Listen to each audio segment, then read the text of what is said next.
Ang daming tumahol sa naging performance ni Kai sa huling episode ng Saving Grace. Si Kai ang gumanap na dalagang Grace sa last episode at siya ang anak ni Julia Montes dito. Pero marami agad ang bumatikos, sana hindi na lang daw nagdalaga si Grace dahil wala man daw luha na lumabas sa mata ni Kai. Hindi daw kagaya nung bata pa si Grace na grabe daw ang iyak na nakakadurog sa mga puso ng mga viewers. Pero naintindihan ng mga supporters ni Kai dahil ayon pa sa kanila, newcomer siya. So normal lang na hindi pa siya ganun kagaling umakting. Dagdag pa naman iilan, nakaka-proud daw dahil kahit fourth big pleaser lang si Kai, una pa daw itong nagkaroon ng projects kumpara sa big winner na si Fiang.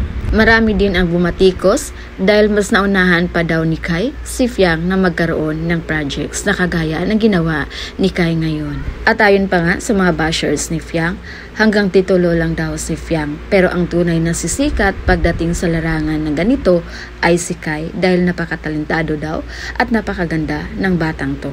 Pero disclaimer lang guys sa lahat ng mga naninira at pinagkumpara si Fiang at si Kai.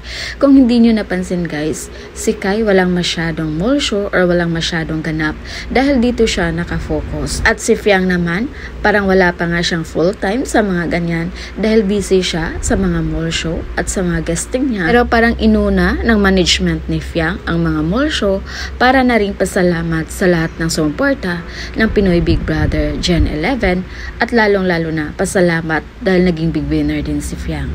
Yung mga mall show din ang way para pasalamatan ni Fiang ang lahat ng sumuporta sa kanya mula D1 hanggang sa tanghali niya siyang big winner. Kaya sana guys, lawakan natin yung pag-iisip natin. Maging masaya tayo kung ano yung naabot or anong projects meron ang bawat isa sa mga ex-housemates ni Kuya.